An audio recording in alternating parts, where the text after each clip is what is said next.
Hello guys, welcome to science with Edu Kartik. और आज हम शुरू करेंगे अपने न्यू टॉपिक से, जो कि है सॉल्ट्स। तो ये है हमारे चैप्टर एसिड बेसिस सॉल्ट्स का थर्ड पार्ट, सॉल्ट्स। सबसे पहला हमारा सॉल्ट है NaCl। NaCl यानी कॉमन सॉल्ट, टेबल सॉल्ट, जो हम हर जगह यूज करते हैं, हमारे खाने के अंदर और हम जो सब्जियां बनाते हैं उनके अंदर हर जगह पाया जाता है। अब इसको प्रिपेयर कैसे किया जाता है? देखो, चार तरीके होते हैं, उनमें भी दो होते हैं मेन, एक तो लैब और एक नेचुरल। लैब वाला प्रोसेस है HCl प्लस NaOH, यानी हम HCl और NaOH को एक दूसरे से रिएक्ट करवाते हैं और उसके बाद सॉल्ट प्लस H2O फॉर्म होता है, टेबल सॉल्ट प्लस H2O। पर इसके अंदर एक प्रोसेस मतलब प्रॉब्लम है। ये प्रॉब्लम कि ये जो HCl होता है ये महंगा आता है और इसी वजह से बहुत ज्यादा एक्सपेंसिव प्रोसेस हो जाता है। तो हम इस प्रोसेस को यूज नहीं करते। इनफैक्ट हम यूज करते हैं ये प्रोसेस, नेचुरल प्रोसेस। अब नेचुरल प्रोसेस में भी तीन होते हैं। सबसे पहले सी वाटर से। देखो, सी वाटर होता है ना, उसके अंदर कई सारे सॉल्युबल सॉल्ट्स होते हैं। उनमें से मेनली जो होता है वो NaCl होता है और हम उस NaCl को एक्सट्रैक्ट कर लेते हैं। दूसरा प्रोसेस है सेलिन वाटर लेक्स।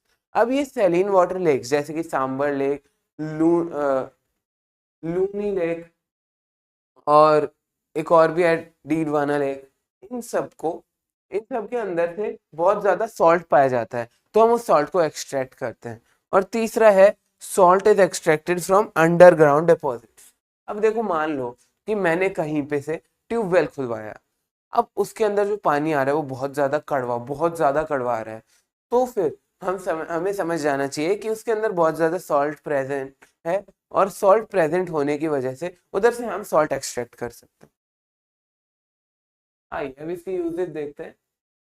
इसकी यूज है, इसे हम यूज करते हैं as a raw material in chemical industries. कैसी केमिकल इंडस्ट्रीज? जैसे कि NaOH और Na2CO3। NaOH यानी कि हम उसे सोप मेकिंग इंडस्ट्री में यूज करते हैं। इन कुकिंग, कुकिंग में भी यूज किया जाता है। ओके, कुकिंग में हर जगह, मतलब हम जब भी खाना बनाते हैं तो खाने के अंदर सॉल्ट होना तो मस्ट हो एज ए प्रिजर्वेटिव। प्रिजर्वेटिव जैसे कि कभी भी पिकल्स होते हैं, पिकल्स, मीट, फिश, इनको सॉल्ट से प्रिजर्व किया जाए।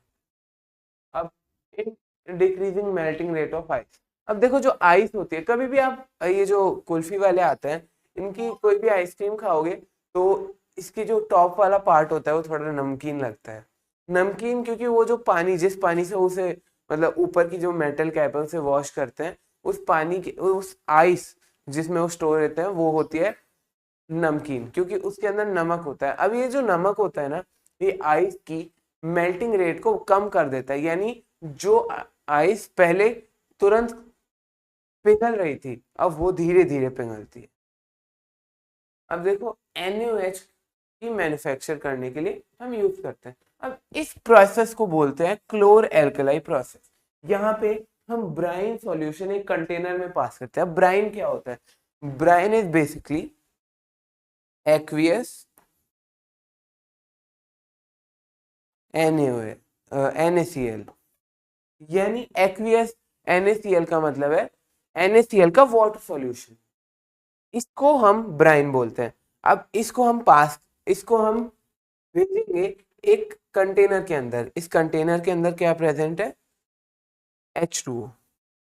अब इधर एनोड और कैथोड है, एनोड कैथोड के बीच में एक मेम्ब्रेन है।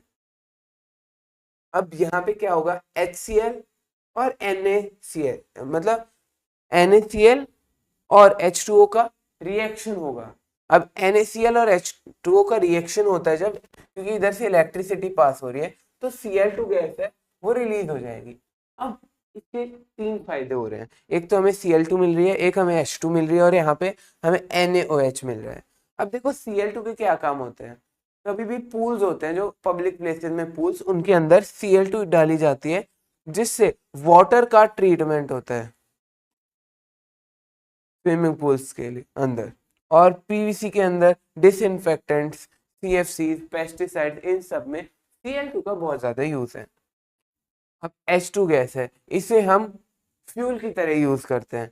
साथ में इसे फर्टिलाइजर्स में भी यूज किया जाता है और कई सारे रिएक्शंस करवाने में भी यूज किया जाता है H2। अब यहाँ पे NaOH जो मेन प्रोडक्ट है, इसको हम यूज करते हैं पेपर बनाने में, आर्टिफिशियल फाइबर्स बनाने में, सोप बनाने में, एटसेट्रा। अब यहाँ आते हैं अपने नेक्स्ट पे, जो कि है ब्लीचिंग पाउडर, जिसे हम CaOCl2 भी बोलते हैं, पर अब नई एनसीईआरटी में चेंज हो चुका है, इसे बोला गया है CaClO का होल ट्वाइस। नई एनसीईआरटी में ये है, और ऐसा आप ये भी यूज कर सकते हो, दोनों वैलिड है। It is produced by the action of chlorine gas on slaked lime. अब देखो स्लेक्ड लाइम जब क्लोरीन गैस से रिएक्ट करता है तो हमारा ब्लीचिंग पाउडर फॉर्म होता है, CaOH whole twice plus Cl2, फिर हमें मिलता है CaOCl2 प्लस H2O। इसे क्लोराइड ऑफ लाइम भी कहा जाता है, और इसके अब यूजेस पढ़ेंगे हम। सबसे पहले इसे हम क्लोथ्स को ब्लीच करने के लिए यूज करते हैं, एज द नेम सजेस्ट, क्योंकि ब्लीचिंग पाउडर है। अब ऑक्सीडाइजिंग एजेंट, अब इसको इंडस्ट्रीज के अंदर भी यूज किया जाता है एज एन ऑक्सीडाइजिंग एजेंट।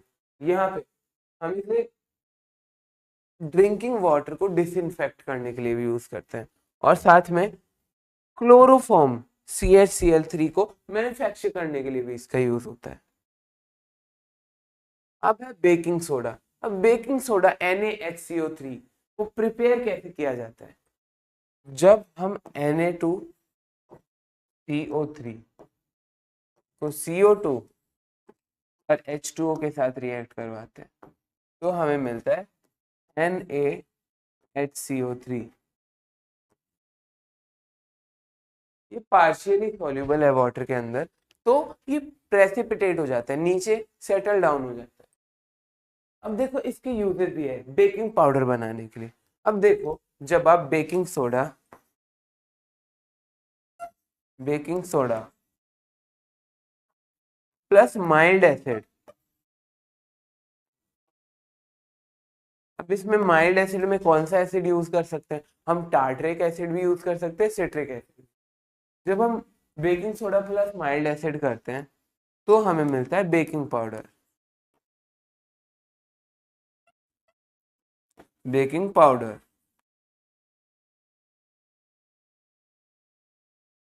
इसे एंटासिड की तरह भी यूज करते हैं, क्योंकि ये एक बेस है। तो ये हमारे पेट के अंदर जो एसिड है, यानी हाइड्रोक्लोरिक एसिड, उससे रिएक्ट करके हमें एसिडिटी से रिलीफ दिलाता है। एंड इन फायर एक्सटिंग्विशर के लिए भी इसका यूज होता है, और सोडा वाटर के अंदर भी इसका यूज होता है। और एक और भी चीज है, जब आपको कोई कोई भी इंसेक्ट काट जाता है तो आपके जहां पे वो इंसेक्ट काटा है आप उधर अगर बेकिंग सोडा लगा लोगे तो आपका वो वहां पे सूजन नहीं आएगी। जैसे मान लो आपको मधुमक्खी ने काट लिया, तो आप उधर जैसे ही बेकिंग सोडा लगाओगे तो बेकिंग सोडा लगाने की वजह से वो जो एसिड था वो बेस के साथ रिएक्ट करके न्यूट्रलाइज हो जाएगा और उधर स्वेलिंग नहीं आएगी।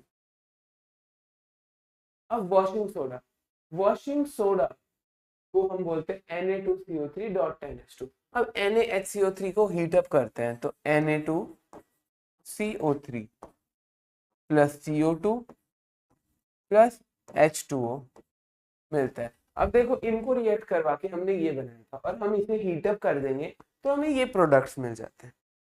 अब ये प्रोडक्ट्स मिलते हैं, इनमें हमें बस ये चाहिए, इसको हम यहाँ लेके आते हैं Na2CO3, इसमें हम 10H2O ऐड करेंगे तो हमें मिलेगा Na2CO3.10H2।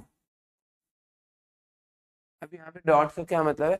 डॉट NH2O, इसे हम बोलते हैं वाटर ऑफ क्रिस्टलिन। इसके बारे में हम अभी आगे पढ़ेंगे। इसके यूजेस देखो, to remove hardness of H2O। H2O की हार्डनेस, जैसे हार्ड वाटर होता है ना, उसको सॉफ्टन डाउन करने के लिए हम इसका यूज करते हैं, वॉशिंग सोडा। और ये क्लोथ्स को वॉश करने के लिए ऑब्वियसली यूज होता है, और साथ में सोप, ग्लास और पेपर इंडस्ट्री में भी इसका बहुत बड़ा रोल है। पीओपी, प्लास्टर ऑफ पेरिस, जिसके बारे में हम सभी को पता है। अभी पीओपी क्या होता है? छत पे डेकोरेशन के लिए जो हम चीज यूज करते हैं, व्हाइट कलर का पाउडर, जिसे हम वाटर में मिक्स करके और दीवार पे उसको शेप देते हैं, उसको बोला जाता है पीओपी। अब देखो, जब किसी का हाथ फ्रैक्चर होता है तो वो जो हार्ड सा मटेरियल उस पे लगा होता है वो भी होता है पीओपी। तो पीओपी के बहुत ज्यादा यूजेज है। अब देख, जिप्सम को जब हम 373 केल्विन पे हीट अप करते हैं, यानी कि 100 डिग्री सेल्सियस, तो हमें मिलता है POP। अब देखो, इसको लिखते हैं CaSO4 डॉट 2H2O को जब हम हीट अप करते हैं एट 373 केल्विन, तो हमें क्या मिलता है? CaSO4 dot half H2O। इसे बोला जाता है कैल्शियम सल्फेट हेमीहाइड्रेट। हेमी का मतलब हाफ, तो हेमीहाइड्रेट यानी हाफ वाटर, वाटर का हाफ मॉलिक्यूल प्लस 3/2 H2O। अब 3/2 प्लस 1/2 होता है 4/2 यानी 2H2O। CaSO4 dot 2H2O, CaSO4 plus 2H2O। अब देखो, ये ही इसका एक और रिएक्शन होता है CaSO4 डॉट हाफ H2O को अगर हम, एक मिनट,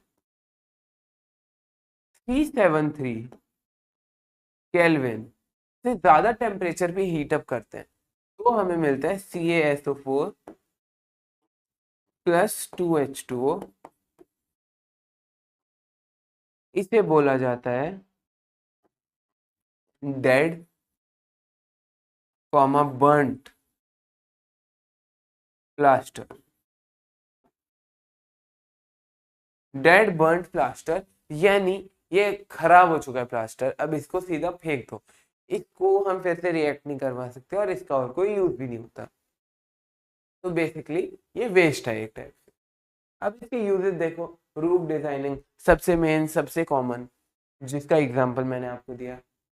सपोर्टिंग फ्रैक्चर्ड बोन, सब बोन फ्रैक्चर होती है तो हम प्लास्टर यूज करते हैं, वो भी यही होता है। सॉरी, कॉस्मेटिक्स में इसका यूज होता है।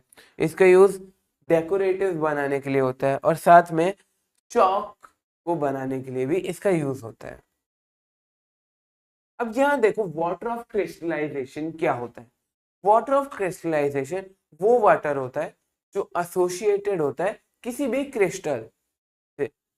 अब देखो, क्रिस्टल ऐसे नहीं जो हमें प्रीशियस क्रिस्टल्स हमें नेचर से मिलते हैं, नहीं। क्रिस्टल्स वो जैसे मुझे कैल्शियम सल्फेट, कैल्शियम सल्फेट छोड़ो, हम लेते हैं कॉपर सल्फेट। कॉपर सल्फेट का जो मतलब सॉलिड फॉर्म होता है, सॉलिड क्रिस्टल, ब्लू कलर के क्रिस्टल्स होते हैं, उनको पाने के लिए हम इसे यूज करते हैं। अब ये तो डॉट के बाद जितने भी वाटर मॉलिक्यूल्स होते हैं उनको हम वाटर ऑफ क्रिस्टलाइजेशन बोलते हैं।